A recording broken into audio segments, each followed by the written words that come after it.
बर्फ गिरती है तो उसका सौंदर्य किसी को भा भी जाता है और किसी के लिए वो मौत का पैगाम बन जाती है। भीम घाटी गांव में उस रात बर्फ ने पहली बार जमीन को सफेद कफन ओढ़ाया था। झोपड़ी के अंदर मीरा और उसका बेटा रामू आग के पास बैठे कांप रहे थे। रामू बेटा, जरा और लकड़ी डालते आग में। ये आग जैसे अब दम तोड़ रही है। लगता है इस बार की ठंड पिछले सालों की सब सजा एक साथ लेकर आई है। माँ, सारी लकड़ियाँ तो गीली हो गई। सुबह तक शायद ये आखिरी आग भी बुझ जाएगी।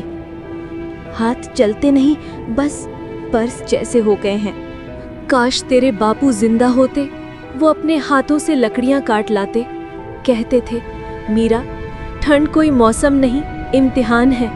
और अब देख, बिना उनके हर दिन हारने जैसा लगता है। माँ, क्या भगवान को हमारी ठंड महसूस नहीं होती? वो ऊपर बैठा सब देखता है ना, तो फिर क्यों नहीं बेचता सूरज की गर्मी हमारे घर में? शायद वो हमारी परीक्षा ले रहा है बेटा, लेकिन अब ये परीक्षा जान ले रही है। माँ, अगर कल बर्फ और बढ़ी तो क्या हम भी मर जाएंगे, जैसे पिछली सर्दी में बगल वाले हरीराम दादा गए थे? नहीं बेटा, जब तक माँ की सांसें हैं तुझे कुछ नहीं होगा। मैं तुझे अपनी रूह से भी पहले बचाऊंगी। तो माँ, क्या ठंड आत्मा होती है जो सबको अपने साथ ले जाती है? मीरा ने कोई जवाब नहीं दिया, बस आग को देखती रही जो अब बुझने लगी थी। बाहर हवा के साथ मौत की सरसराहट थी। सुबह जब सूरज बादलों से निकलने की कोशिश कर रहा था, गांव के लोग चौपाल पर इकट्ठा हुए। किसी ने रात में चीखें सुनी थी और किसी ने आग बुझती देखी थी। भाइयों, बीती रात हरिराम की झोंपड़ी से धुआं नहीं उठा। सुबह जाकर देखा तो वो ठंड से जम चुके थे। भगवान उनकी आत्मा को शांति दे। हे भगवान, हर साल यही हाल। पिछले साल छोटा मोहन गया, इस बार हरिराम। क्या ठंड अब राक्षस बन गई है? मुखिया जी, ये ठंड नहीं, कोई अपशकुन है। रात को पहाड़ से किसी के चलने की आवाज आती है, जैसे कोई बर्फ में घूम रहा हो। हाँ, मैंने भी सुनी वो आवाज, और जब खिड़की से देखा तो लगा कोई छाया हमारे आंगन में ठहर गई थी। ये डर हमें तोड़ देगा। हमें एक साथ रहना होगा। हर घर में आग जलती रहनी चाहिए, चाहे लकड़ी गीली हो या सूखी। मुखिया जी, अगर लकड़ी ही ना बचे तो क्या करें? जंगल की राह बर्फ में बंद है, बच्चे भूख से तड़प रहे हैं। वीर कल सुबह शहर जाएगा, वहां से लकड़ी और दवाई लाएगा। भगवान चाहे तो ठंड से पहले वो लौट आएगा। मुखिया जी, क्या वीर अकेला जाएगा इतने तूफान में? हाँ, अकेला, लेकिन उसकी हिम्मत ही इस गांव की आखिरी उम्मीद है।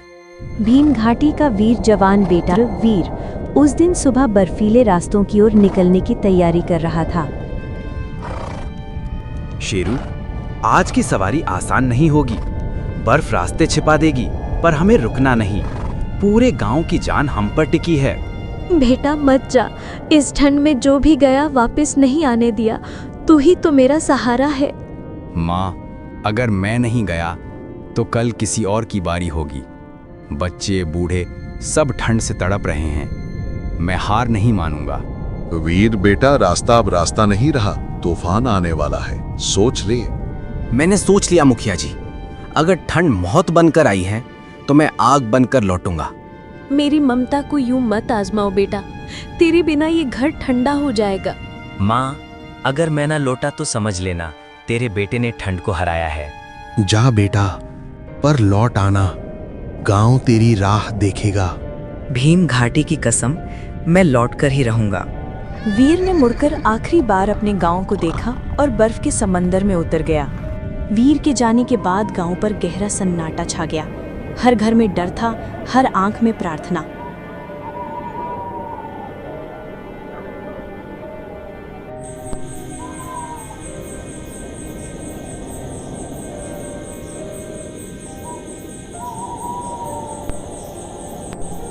हे भगवान, मेरे वीर को सलामत रखना।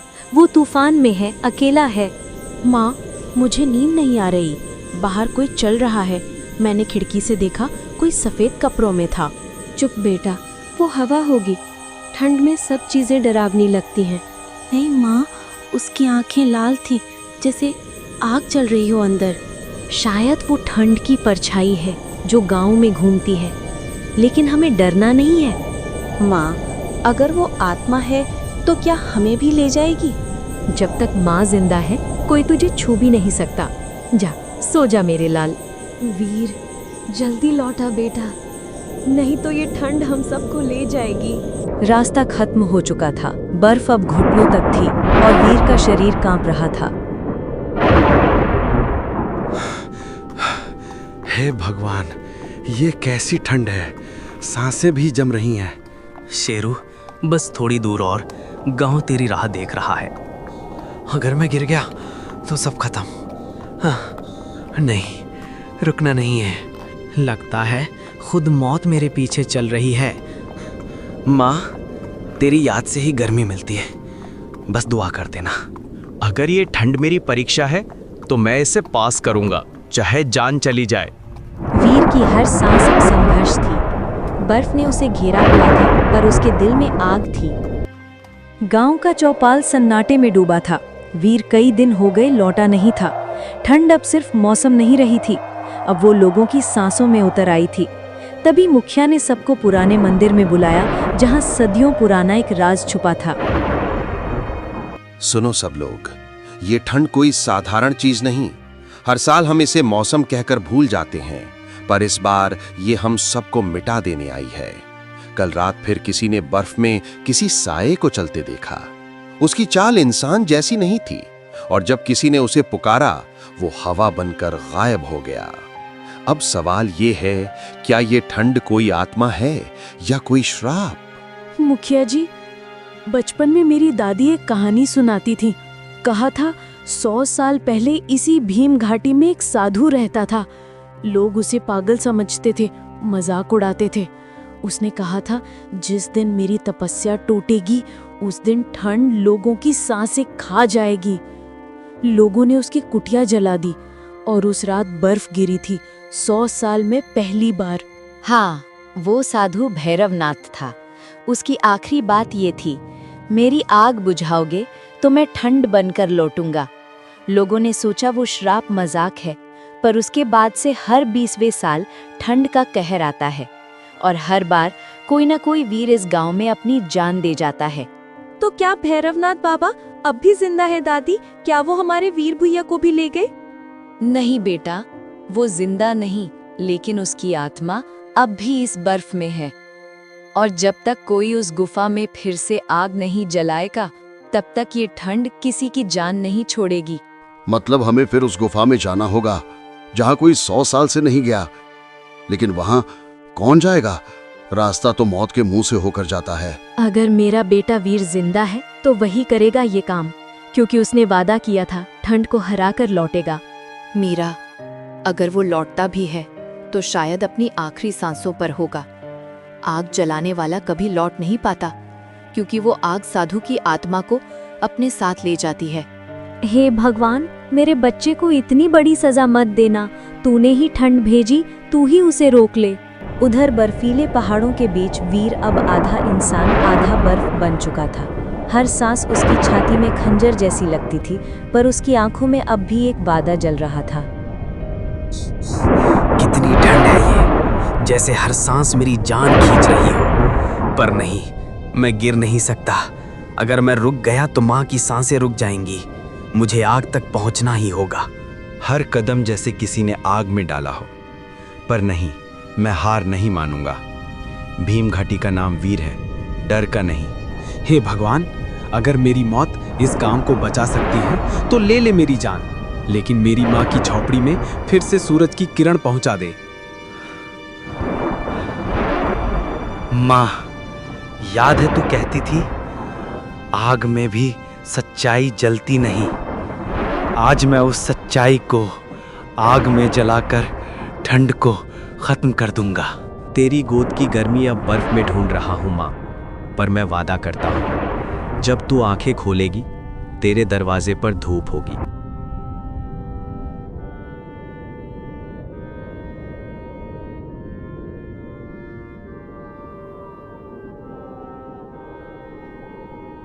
यही होगी वो जगह, भैरवनाथ की तपस्थली। 100 साल पुराना श्राप यहीं सोया है। अब इसे जगाकर मिटाना होगा। लकड़ियां गीली हैं, पर अगर दिल में हिम्मत की आग हो तो लकड़ियों को सूखा होने की जरूरत नहीं। आग, तू मेरा साथ दे, तू ही आखिरी उम्मीद है। ले भैरवनाथ, तेरा श्राप आज खत्म करता हूँ। मेरी माँ की कसम, अब ये ठंड किसी को नहीं मारेगी। और जैसी ही आग जल उठी, वीर की सांसें थम गईं, पर बर्फ पिघलने लगे।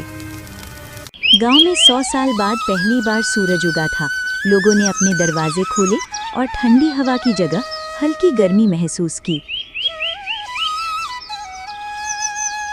देखो, सूरज निकल आया, ठंड थम गई। ये चमत्कार है, भगवान का करिश्मा। नहीं मुखिया, ये भगवान का नहीं, वीर का करिश्मा है। उसने अपना वादा निभाया। तू नहीं लौटा पर तेरी गर्मी लौट आई बेटा। ना, अब हमें ठंड नहीं लगेगी ना? वीर भैया ने आग जला दी ना वहाँ। हाँ बेटा, अब कभी ठंड हमें नहीं डरा सकेगी। तेरे भैया ने उसे हरा दिया है। हम वीर के नाम से इस गांव की सबसे ऊंची जगह पर दीपक जलाएंगे, जो कभी न बुझे।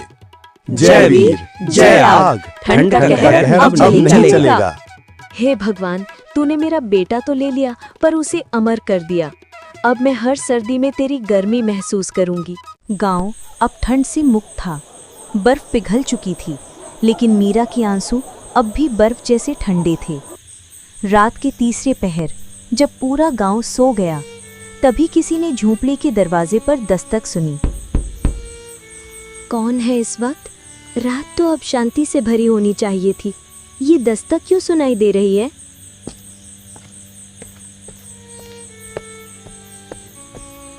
कहीं कोई बर्फीली हवा फिर लौट तो नहीं आई? माँ, वीर बेटा, ये मेरी ही कल्पना तो नहीं, तू सच में आया है। बोल ना बेटा, कुछ तो बोल। माँ, अब मैं तेरे पास हर ठंडी रात में रहूंगा। तूने मुझे आग दी थी माँ, वही आग अब मेरी आत्मा की रोशनी है। जब तू थक जाएगी, जब ठंडी हवा तुझे छुएगी, मैं तेरे चारों ओर रहूंगा। बेटा, तू क्यों गया? तू तो मेरा सहारा था, मेरी सांस थी। तेरे बिना ये गर्मी भी सर्द लगती है। भगवान ने क्यों नहीं मुझसे कहा कि मैं आग जलाऊं? माँ, हर आग को ईंधन चाहिए होता है। मैं वही ईंधन बन गया। तू अब दूसरों के लिए सूरज बन। तेरी गोद में अब कोई और ठंड से ना मरे, यही मेरी आखिरी ख्वाहिश है। तू चिंता मत कर बेटा, मैं हर ठंड में तेरे नाम का दीप जलाऊंगी।